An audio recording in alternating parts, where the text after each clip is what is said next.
Hello, this is Stampy, and welcome to the final episode of How to Minecraft. In this series, I have been going through all of the very basics of how to play Minecraft. And we've gone mining, we've crafted, we've survived, and in the last episode, we built this. Our very first house, and isn't she beautiful? Don't you think so? Do you like the house? Nope, the Googlies don't like the house because the Googlies don't like it, because when I'm inside, that means they can't get us. So let me go and take out a few of the things. Actually, something that I did mention before is that the spiders are friendly in the day, and that is true unless you attack them, and then they become a lot less friendly. Skeletons, on the other hand, are always not friendly, so let's go and take these out so they're not going to be bothering us as we try and carry on building the rest of the house. And all we need to do now is build the inside, because from the outside it looks like a very lovely home, but on the inside it's a little bit bland and empty. I added my bed down here. I also put a chest full of all of the things that I had in the old house. I moved it all across, and I also brought across a crafting table and my furnace as well. And so I've done a little bit of decorating, and already it looks a little bit less empty. But the problem is that there's only so many useful items in Minecraft. You have chests and crafting tables and beds, but apart from that, there's not much furniture. And so what we need to do is use our imaginations. And that might sound a little bit rubbish, but trust me, you can really do some cool things when you put your mind to it.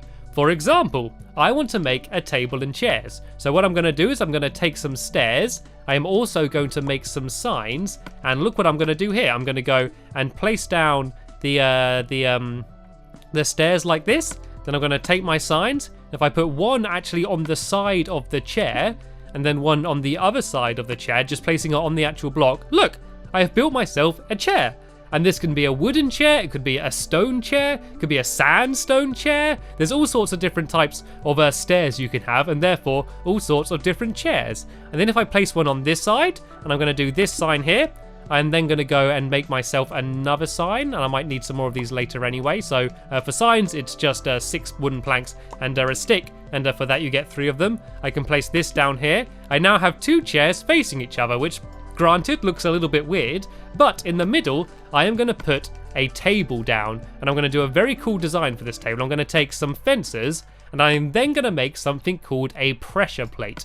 And pressure plates are part of redstone, but they're very simple when used by themselves. And this is what they look like. You can have either smooth stone ones or wooden ones. I'm going to do wooden ones. I'm going to do a few as well, because I'm going to show you what these do in general anyway after this. But if I come here and place down the fence, you can see that if I do one fence by itself, it just makes a pole.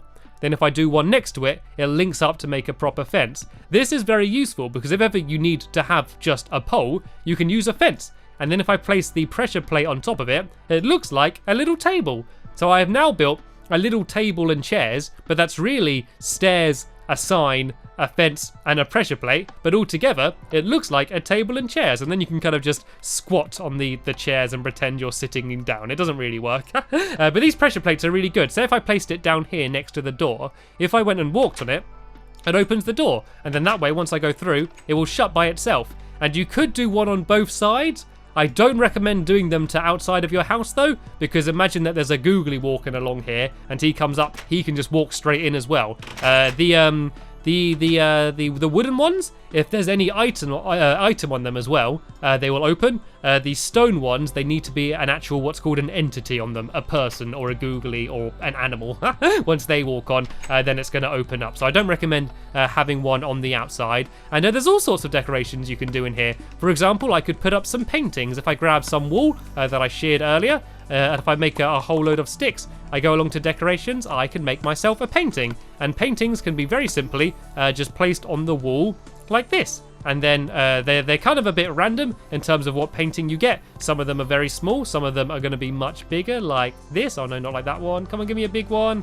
Give me a big one. Is it not going to give me a big one? Yeah, so they are completely random. There we go. There's a little bit of a bigger one. You could also do something called an item frame, and these are really great for decoration. And to make them, you need a little bit of leather, which you obviously get from cows. And they're right next to paintings. And item frames are cool because you can put whatever you want in them. So say if I really like gold, I can get a bit of gold, and I can go and place it in the item frame. So I place the item frame on the wall, then press left trigger again, and then whatever I'm holding is in the item frame. And so this is also a nice way, when I was talking about in the last episode, having a storage room, you could maybe have all of the item frames showing what is in the chest as a very quick visual way of being able to see whatever you want in there. And as well as fences, something else which is very useful for decorating is something similar, is actually iron bars. And these are like fences. If you place them by themselves, they look like this. Then when you press another one, they link up. But say if you wanted to make it look like something was dangling, say if I wanted to have a chandelier,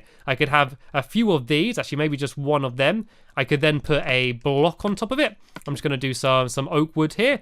Then I could go and get my torches and put them all the way around the outside. And it kind of looks like there's a chain holding it up. So there's all sorts of fun things like that that you can do to try and do some decorations. But there are some more obvious things.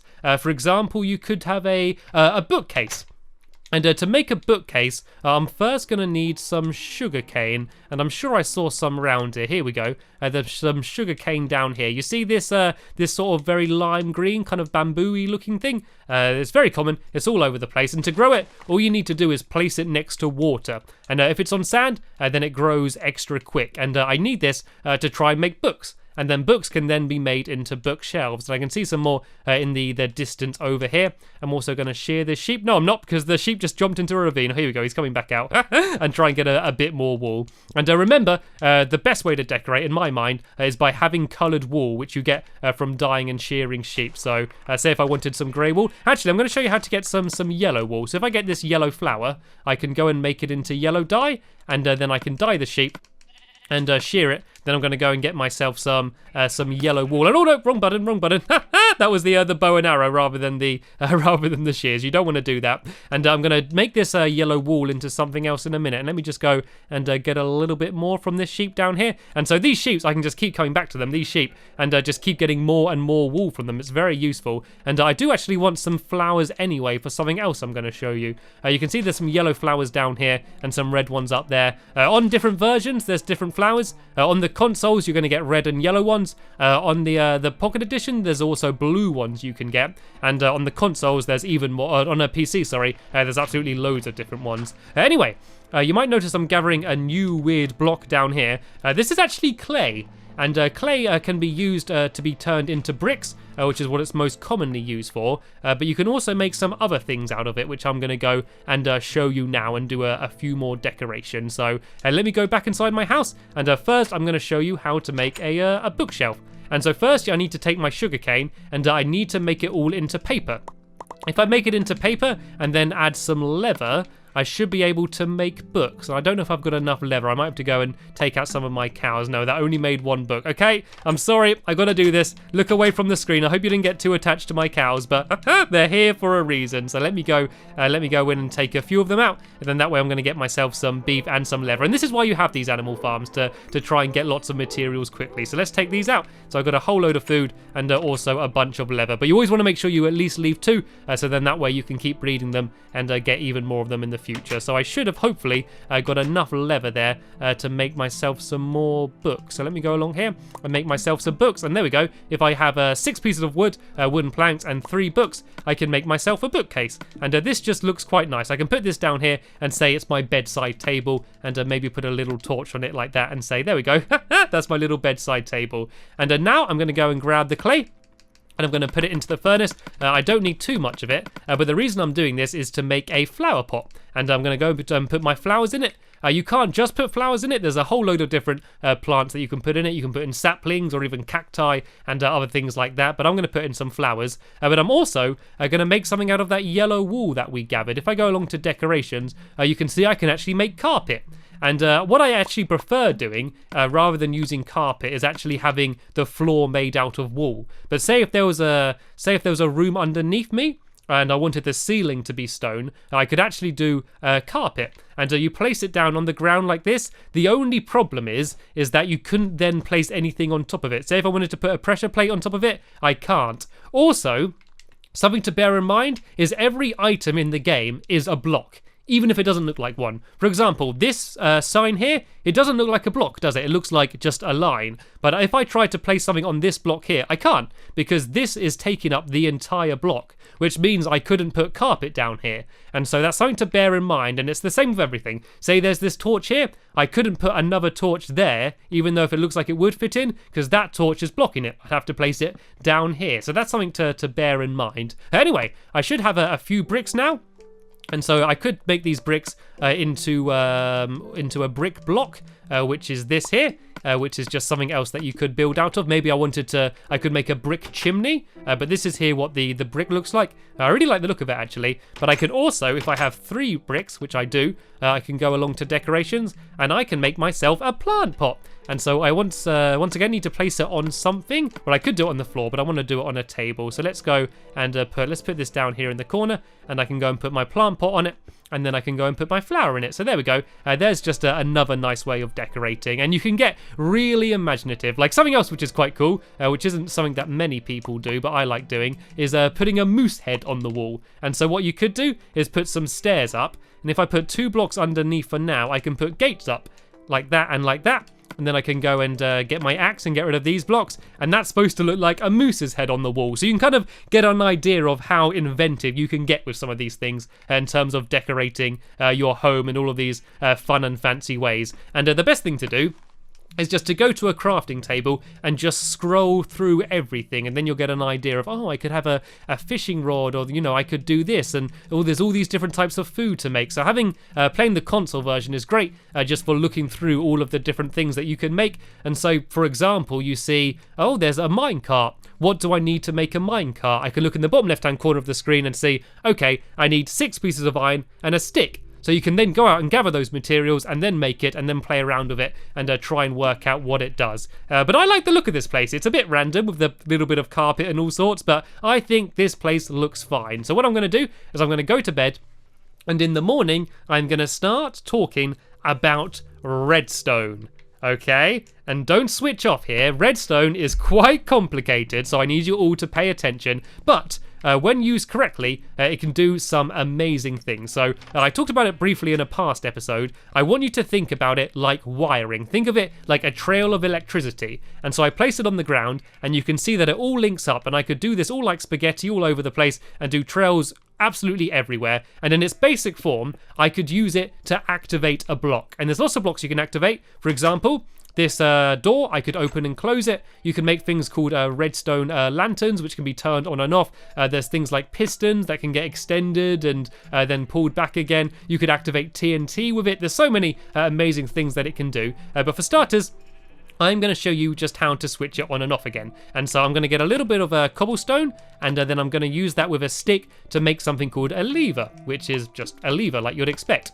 And then I'm going to use this to open and close the door. So say if I put this lever here, it's there connected to the redstone. You can see the redstone trail is going to it. So if I switch it, the door's going to open. Then if I switch it off again, the door's going to shut. And I could hide this redstone under the ground so I could maybe open and close a door from far away. So that is it in its most basic form. But it gets very complicated very fast, and you can do amazing things in it. People have made clocks inside of Minecraft. People have made whole computers. What I mainly use it for is mini games.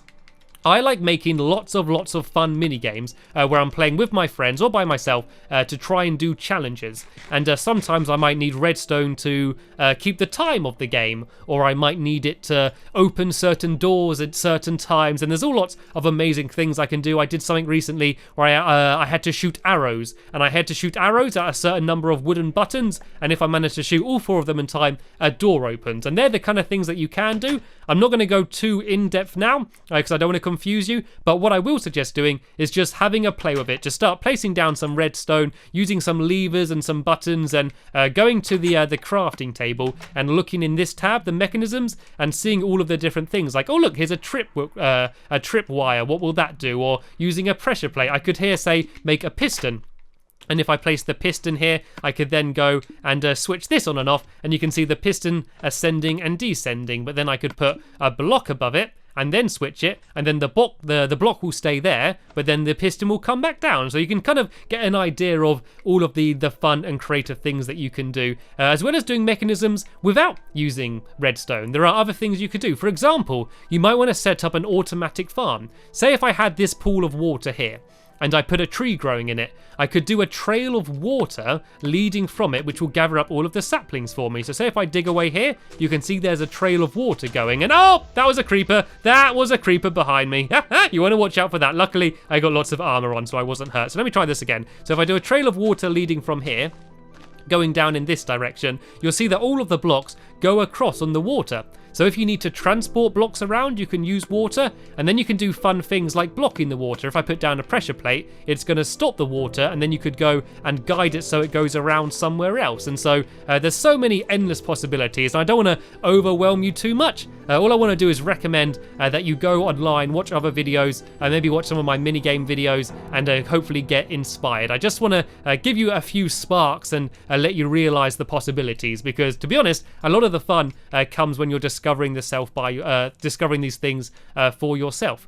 And so once you've got to this point where you've got a house and you've decorated it and you're quite happy with it, I recommend maybe exploring the land, being careful not to get lost, and also maybe trying to go online to do some mini games. This is called survival mode, and this is where you're playing either by yourself or with friends, trying to survive and build things and coming up with projects. There's also mini games. The most popular game is probably Hunger Games, which is like a recreation of the film of Hunger Games when you're playing to survive. But there's loads and loads of mini games, mainly on PC, that you can go and play, which are great fun. And another very easy challenge that I recommend doing is fighting bosses. There's a number of bosses in the game, and the most famous is probably the Ender Dragon. Something that I've not spoke about much on purpose is the fact that there's actually other dimensions. This is called the Overworld. There's also something called the End, and then the Nether as well. And in them, there's lots of different types of blocks and enemies and foes, and what I recommend trying to do is to defeat the Ender Dragon. And I'm not going to give you too much information of how to do it, but if you're looking for an early challenge, if you're someone that likes to have goals set for you rather than making your own goals, then that's definitely something that I recommend doing. But sadly though, we have just about come to the end of this series here, so hopefully you did find it useful if you have just started Minecraft, and this has given you a few ideas of how to build and how to mine, and just basically a few basics of Minecraft, just to get you on your way before you go and start your journey of discovery. And one last tip I want to give you is make sure you're playing with friends, preferably someone that's played Minecraft before, so they can help you out. And I always think that playing Minecraft with other people is so much more fun than playing by yourself. So if you are getting bored, definitely try and get some friends or family involved and try playing with them. And once you've played for a little bit, maybe teaching them how to play might be a fun way for you to have some fun times together and learn the next steps of Minecraft together. Anyway, as I said, that is the end of this series here. Hopefully you'll learn lots. And I want to thank you all very much for watching. And I will see you all later. Bye!